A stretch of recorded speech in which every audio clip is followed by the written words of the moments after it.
think we'll get started there just as we wait for people to sign on. So hi everybody, I'm Alex from the Leaders Award team. Welcome to our International Women in Engineering interview today featuring Jo Parker on what is today International Women in Engineering Day today.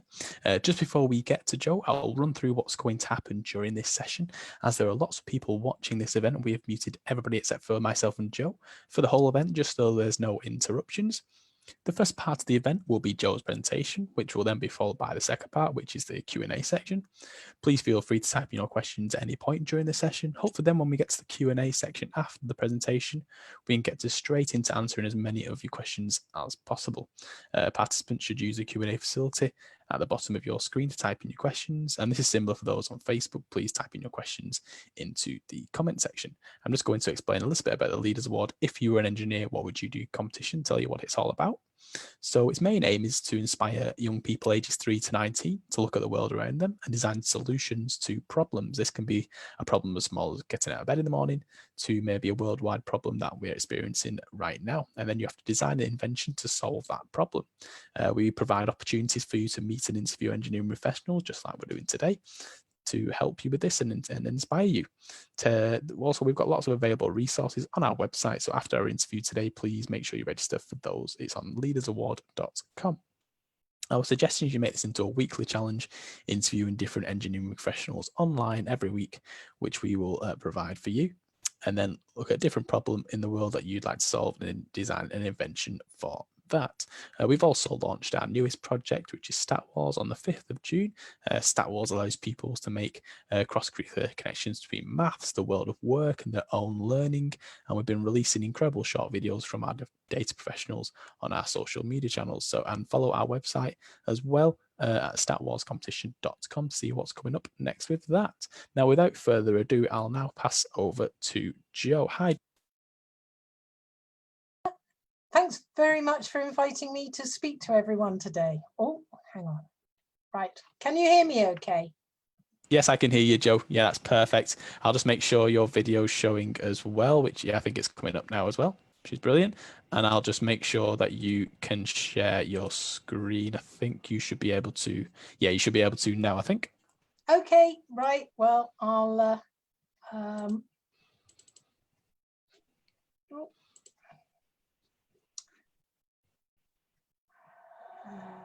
right, there we are. Brilliant. Yes, I can see that. Well, hello everyone, and my whole career has been spent working with water, so I called my presentation The Adventures of Water Woman, alias me. And as you'll discover, I'm totally rubbish at art, so Alex helped me, and here is his idea of what Water Woman looks like. And just in case you wonder, I do have my little friend Water Boy, who was a gift from Portsmouth Water. So I have some assistance here. So why water? What's so special about water? Well, if we didn't have water, we'd all die within a few days, 3 or 4 days maximum. And our world is sometimes called the blue planet because there's so much water on it, which makes it quite unusual. But although in fact it's 70% of the surface is covered in water, in fact, most of that is salt water, seawater. So in fact, only 2% of the water on the planet is fresh water. And a further problem, half of that 2% is actually ice, either in the polar ice caps or in the glaciers and that sort of thing. So we've only got 1% of the surface that's water, which isn't very much, as we need it so importantly. The other problem is that whilst water is essential for living, it can also kill you. It can carry germs which give you very bad diseases, cholera, typhoid. And this is a cartoon from the 19th century where people recognized that water could kill. But in the 19th century, engineers like, for instance, an engineer called James Simpson in Thames Ditton built the first ever filtration works in this country. And that cleaned the water up so that it meant that people didn't die from waterborne diseases anymore. So engineers have been really important in making sure that people stay healthy. Now, I mentioned the blue planet and 70% of it is water, but a quarter of the people on our planet don't have access to water. And I'm sure all of you, when you were able to go to your schools, had water and toilets. Well, a third of those primary schools in the world don't have toilets or the facility to wash their hands. And 3 billion people don't have water for washing their hands, which at the moment with the pandemic on is really serious. So the United Nations has set up a whole lot of development goals, and a really important one is this number 6, clean water and sanitation, because that can actually save lives. So, and the other interesting thing about water is under the surface, in almost every road, there's this network of pipes and cables that people just don't realize is there. So that's what it would look like if you could see through the pavement. And in fact, this is a virtual reality picture of what's underneath that surface. And there are clues out there. So when you're next out, look for the clues. There are these chambers which show that there's an access into that secret network of pipes. And this here is a marker post that shows there's a valve on that secret network. So how did I become a water engineer? Well, I did love building things. I had lots of toys. My favorite toys were building bricks, and I had this set called Baco where you could make houses. So I did think of being an architect, but I was good at maths and I loved maps. And as I've mentioned, I was totally rubbish at art. So I thought, well, an architect does need to be able to picture nice houses and things. So actually, my father suggested that I become a civil engineer. And I got the usual sort of range of GCSEs and maths and English and all sorts of subjects. And I went on to study pure maths and applied maths and physics at A level. And that then took me to Leeds University, and I got a degree in civil engineering. And I went on to become a chartered engineer, which took me another 3.5 years. So as far as becoming a chartered engineer, my ventures really started at a small town in Oxford called Abingdon. Now, this is a design for some extra treatment at a sewage works, which cleaned the water up, which helped clean up the Thames, the River Thames. And actually, whilst I was working for Thames Water, salmon came back into the river because it became cleaner. And that was because of the work of engineers like me. And I went out on site and actually supervised the construction of what I've designed. And you can see here a huge, this is called an Archimedes screw pump, and it's being dropped into a channel there. So that was really exciting. I worked on various designs and in various departments, but then I went overseas, and my first overseas job was in Afghanistan. And I worked with Afghans in the depth of the countryside, and I helped renovate their irrigation systems. Following that, and after a couple of years, I went out to Bosnia. Now, in the early 90s, there was a civil war in Bosnia, and here you see a map of Sarajevo. I don't have any photographs because taking photographs was strictly forbidden. I was working with the Red Cross.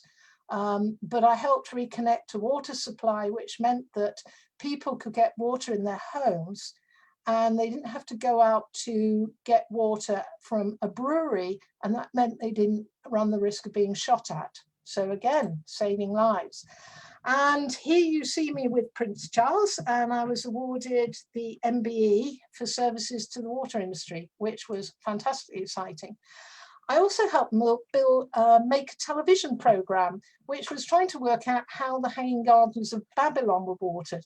So I spent 3 weeks in the middle of the desert in Jordan, just near the Dead Sea. I've been to other countries, and this has also been quite interesting. I worked in Jamaica, in Kingston, with the people who repair water pipes, teaching them how to improve their methods so that the pipes don't leak after they've repaired them. I've worked in Madagascar, and here you see me helping some technicians install a pressure reducing valve that will reduce the amount of leakage from the network. And because we managed to reduce leakage, that meant we could install additional taps and toilet blocks for people in the poorer urban areas. I've given lectures and training all over the world, and here you see me very carefully dressed in Iran. I had to be checked before I went out of the hotel to make sure that nothing was showing that would upset the local people. So that was quite a challenge. But I've also worked at home, and here you see me in London working with teams installing a new pipe, a big new pipe just outside Regent's Park to replace the existing pipes. So all sorts of very exciting things, just to show that in spite of that, it isn't all work. Some of you might be interested to know I've got a herd of alpacas. Here's me and Ariadne, and this is me and the prize-winning Kirill. I take part in triathlons and less serious races. This race involved a lot of water and a lot of mud and was great fun. And I played the double bass, and I played with the jazz band. So that's a bit about me and a bit about my career. And I'm really open to questions. Thank you very much.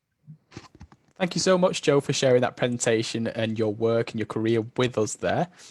Just like Jo has just said, everybody, if you could type in any questions that you have into the Q&A section, I'll just stop sharing the screen so we can see you as well, and make sure people can see me as well now. Hi, Jo. So I'm going to ask a first question, if that's okay, Jo. I know you mentioned about your MBE, and I think I've spotted it. Is it on the wall behind you there? Yes, I admit I've got it on the wall because I am quite proud of it. Basically, when you get the MBE, you get a huge certificate from the Queen. So I don't know if people can see it up there on the wall, you know, really big one, and it's signed Elizabeth R. And then you go to Buckingham Palace and you get this big medal, which is pinned onto you. The Queen was in South Africa, so Prince Charles gave me my medal. Fantastic. Must have been a great experience for you, that as well. Oh, it was wonderful. So I've just got a little question here that's come through as well. So I think you touched on a few of the projects that you worked on. What is the biggest or most interesting project you think that you've worked on in your career? Oh my God. So many, and they've all been wonderful. But I think in a way, well, the best one in a way was Sarajevo. It was also the toughest. I came back and all I wanted to do was just lie on a beach for a week. I went for a holiday and I just didn't do anything, because you really were working in a war zone, and people, you know, you could hear bombs going off and things like that. But the pipeline that I repaired really did mean that people didn't have to walk along this main road in Sarajevo that was called Sniper Alley. And I also managed to get the two different sides, the engineers to meet. engineers based in the city, which was on the Muslim side, and from Pale, which was the Serbian side. And myself and another engineer got them to meet at the airport, which was held by the UN, so neutral. And initially they were all very stiff and suspicious, but soon the barriers broke down and they realized that they used to work together. And so the Serbian engineers offered water treatment chemicals, and the Muslim engineers said, we've got plans of your water treatment works in Pale that we can give you. And so the end result was very positive. So you mentioned that you've worked kind of different places and moved around the world, haven't you, when you've been working? What was it like kind of the first time when you moved to somewhere else or worked somewhere else? Well, I had travelled quite a lot. You know, I enjoy going to different places and seeing different places, but Afghanistan was the first time I'd worked overseas, and it was in at the deep end. We were working in an area that it took 3 days to reach. This was back in the early 90s when there wasn't mobile phones and satellites and everything. So my friends and my parents at home didn't hear from me for months on end and didn't know if I was okay. And same, I didn't hear from them. We had to be very careful what we wore, make sure, and also how we behaved. There was one time when some of the local health workers, because I was staying in a clinic, were playing football, and myself and a couple of the health workers from the UK joined in, and we were given a severe reprimand because we should not have been running around playing football. That was not considered seemly. And I think that made me realize you've got to be sensitive to local customs and local traditions, and you can't push people to be something they're not. If they've lived in a certain way all their lives, you have to work with that and do the best you can. Do you tend to work as a team when you're working, or do you work kind of individually in some aspects as well?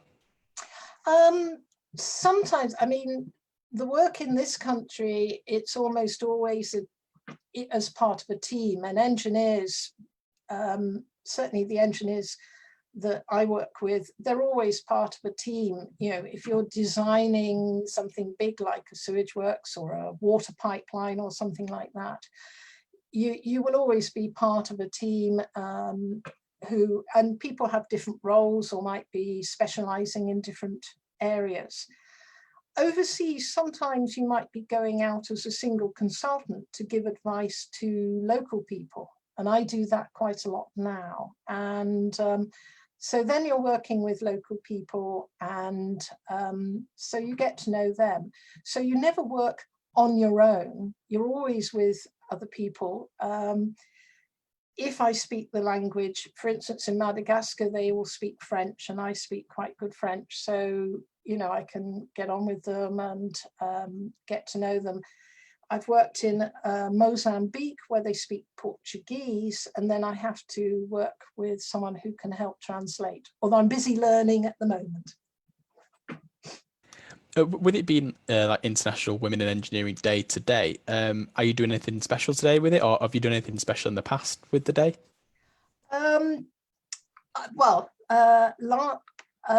Each year I've always participated in sort of webinars and that sort of thing, or watched what other people have been organizing. So I gave a presentation about my work in Afghanistan once a few years ago. As I work for myself, it's it's not so easy to organize a big celebration. But today I've actually got 2 more webinars after this because of I've been selected as one of the top 50 women working women engineers in sustainability. So there's quite a few celebrations, and my husband and I might have a special meal this evening to celebrate as well. Fantastic. So it's such a big event. So yeah, lots of things that you've been doing, which is fabulous over the years. I'll message just asking, what checks and balances do you use to make sure you don't ever make any mistakes? I wish I could say I hadn't ever made mistakes. I have made mistakes, believe me, Alma's husband. But they tend to be things where you think I could have done that better, not I've done that completely wrong. So engineers all work within standards. So for instance, designing anything in concrete, you would have standards which you work to when you're doing calculations. These allow for safety factors, so you always design in a safety factor. If you are designing, say, a water network, then you add in some leeway for higher demands. Interestingly enough, in the few weeks in June, when it was very hot, just a few weeks ago, a lot of water networks in this country were right at their maximum carrying capacity. But that shows that engineers had added in that extra capacity to allow for higher demand. And in some things you might get someone else to check designs because, if it's something very critical, then someone would check those and assess them. These days, with some designs and some drawings being done with computer-aided design, and then there are checks and balances built into those systems as well. So all the way along, you've got checks and balances and ways of working, and part of the training is to understand those checks and to also understand what risks you're facing and manage those risks. Brilliant. So we've got a question here on Facebook as well, coming through just in regards to women in engineering. It's saying, over the last few years, have you seen an increase in women in engineering, or increase in women being interested in engineering at all? Thankfully, yes. And I think initiatives like this one are fantastic for getting more women and girls interested. I think often girls can be very interested at, primary school, but sometimes they get put off as they get older. And that's a real shame. And I think now there are more women in higher profile roles, so that they can see, women all the way through their careers can see that there are successful women as role models. So it is improving, but I'd love to see it improve a bit more quickly. Fantastic. Just like we're doing today, we're talking about our competition as well, that we run our Leaders Award competition, where children have to design their own inventions. Have you kind of designed any inventions in the past, or thoughts of ideas that you could design anything? I was a dam builder. And I'm sure other people have, but give me a stream and I would dam it. So you could say I was building my own dams from an early age. I also managed to, I built a radio out of parts which my father had. He was an electronics engineer. I think rather than solving problems, which is this, I always tend to be sort of thinking, could you do this more efficiently? Which I suppose is a problem. But, I was always thinking, this doesn't seem very efficient. I'm sure we could do this better. So, but I can't think of any specific examples. Maybe I'll think of one before the end of the interview. Yeah, no, it's hard to think on the spot sometimes about inventions or things that you've done in the past as well. Yeah. We've got another question here. Do you think the armed forces is a good route into engineering? Yes, I think there's all sorts of opportunities there, and their training is excellent. I have done some training courses with an organization, Red Arc, who were actually the ones who recruited me for Afghanistan and Bosnia, registered engineers for disaster relief. And they run training as well. And so I've done some training at some military establishments. And so I've met military engineers, and they were very, very competent. I worked with them in Bosnia, French and British troops, and again, very impressive. And some of my friends used to be in the military, and and you'd come across a lot of people who had been in the military in the water industry. A lot of naval people, you know, they have to work with pumps and generators and that sort of thing. And they would be working at water treatment plants. So huge range of technical skills needed in the military. It's not for everyone, but if anyone's thinking of it, they would do very well. But you've got to study hard, because now it's very competitive. Yeah, and I think another good route for female engineers to get involved as well in the industry through that as well. Have you faced any challenges at all as a female engineer, do you think, in the industry? Or do you think you've relished in the opportunities that you have been presented to you? When I was younger, yes, I did. You know, for instance, very early on in my career, I applied for a job. You know, what I really wanted to do, it really appealed. I wanted to run a waterworks or a sewage works, but a big plant, you know, be in charge of all that machinery and everything. That really appealed. And I kept being told, well, you've not got experience of managing manual labor, so we can't give you a job. But if they didn't give me a job managing manual labor, I couldn't get that experience, which is actually why I chose to go to Afghanistan. People think I was very altruistic, but there was some selfish reasons as well why I went. And I got the experience. And when I came back, I got a job running a waterworks. So I achieved my aim.